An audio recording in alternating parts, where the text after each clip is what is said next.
the station covering all of the DMV. This is DC News Now. And someone amongst them chose to do an act of violence. And we found them dead inside that bus. Tonight on DC News Now at 5, a community in mourning after 3 students were killed at the University of Virginia. How the victims are being remembered. And stretching your dollar with the cost of prescription drugs on the rise, will break down where people can pay less for the meds they need. And it was nice to see the sunshine today, despite some of the chilly temperatures we experienced. Things are not going to be as quiet, though. Tomorrow, we are talking about our first wintry weather of the season. Who could see some snow and ice? We'll let you know in just a bit. Developing now on DC News Now at 5, the University of Virginia community is shattered after its deadly campus shooting. The suspect is now in police custody. Thank you for joining us on Mark Hall. Police arrested former UVA football player Christopher Darnell Jones in Henrico County, Virginia, late this morning. They say he killed 3 football players and wounded 2 others. The shooting happened on a bus full of students as they were returning back to the university campus after a field trip here in Washington, D.C. DC News Now's Max Marcella worked in Charlottesville. He knows the community well, and he joins us now live. And Max, we know the community is grieving tonight. They absolutely are. Just walk around the streets of Charlottesville or the grounds here at the University of Virginia. You feel that somber mood. It's a tough day. It's an emotional day. And students didn't go to class today. Instead, they spent this day remembering their former classmates and paying tribute to them. Students here at the University of Virginia in Charlottesville spent Monday tying ribbons and raising banners with messages of strength, Seville strong, and messages of remembrance.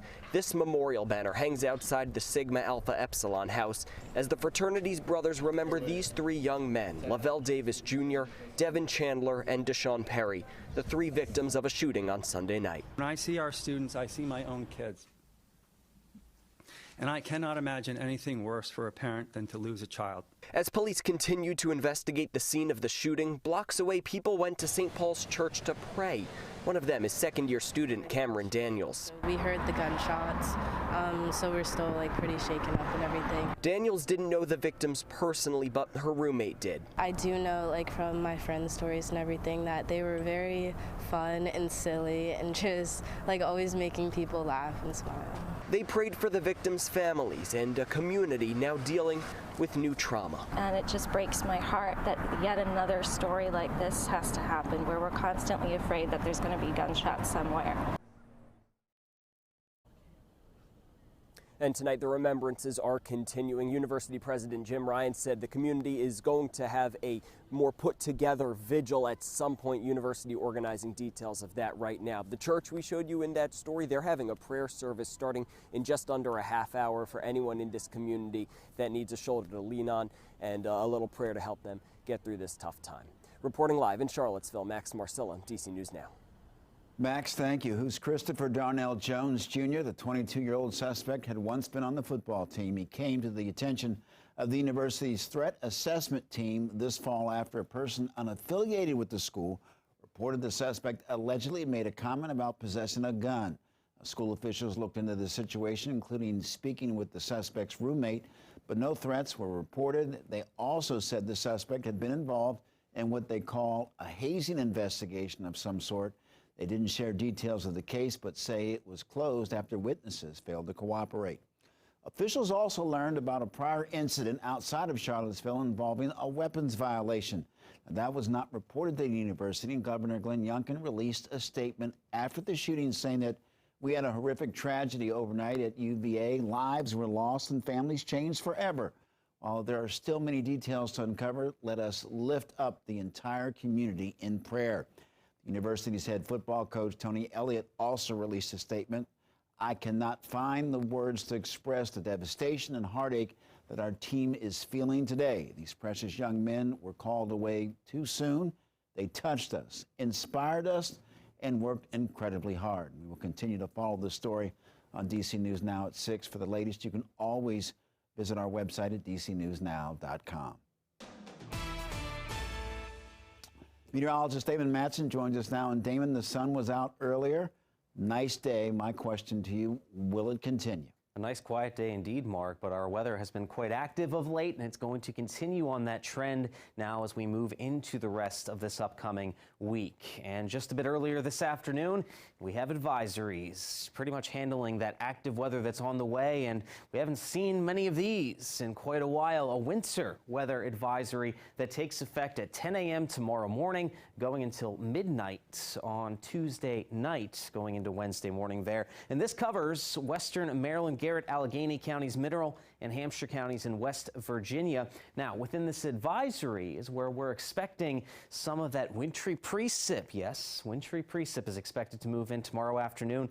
That's where it's most likely to accumulate. Now, outside of the advisory, a little bit more to the east, Winchester, Martinsburg, Hagerstown, all could see some wintry precip, but it's not as likely to stick to the ground. Now, looking out there at temperatures this evening, this is why we could see some wintry precip. It's been a chilly day, and we're getting cold once again into the night tonight. It's upper 40s in and around D.C., upper 30s to low 40s as you head back along I-81 and points west. And it's going to continue to get colder because, for the most part, the quiet weather from earlier today continues as high pressure slides north of us here throughout the overnight. We'll see a few high clouds mixed in, but with how clear it's going to be, look at how those temperatures really do fall off the table as we approach 8 o'clock here in the district, and pretty much everywhere else. We're still going to be getting down into the upper 30s, and then lows tonight are expected to fall in the upper 20s to low 30s by tomorrow morning, and that sets the stage. With those cold temperatures in place,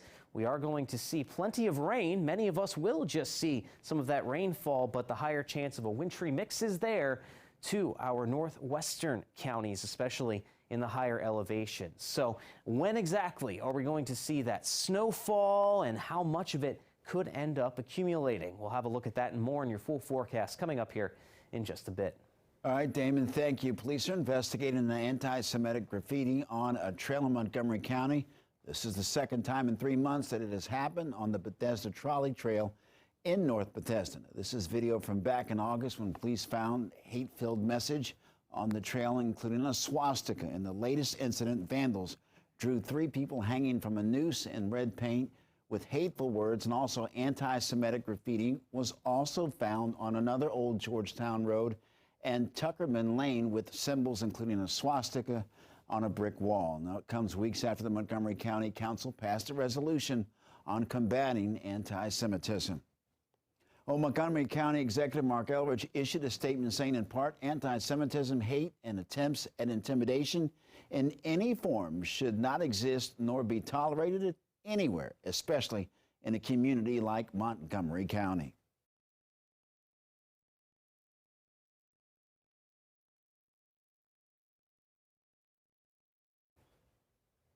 New footage tonight of a deadly road rage incident that happened earlier this year in Prince George's County.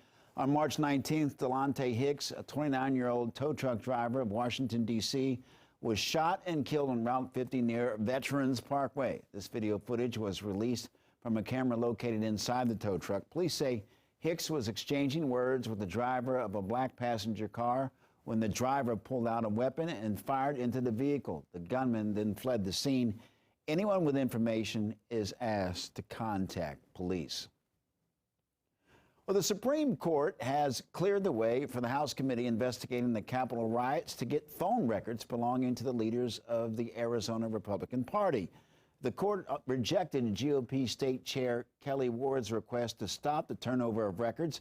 According to the Associated Press, Ward said her First Amendment rights would be chilled if investigators were able to learn whom she spoke with trying to challenge former President Donald Trump's 2020 election defeat. But DC News Now is your local election headquarters. Today, Maryland Governor-elect Wes Moore held a news conference announcing his key members of his leadership team, including his chief of staff, appointment secretary, and legislative officer. These individuals have my utmost respect, and they have my utmost confidence in this moment.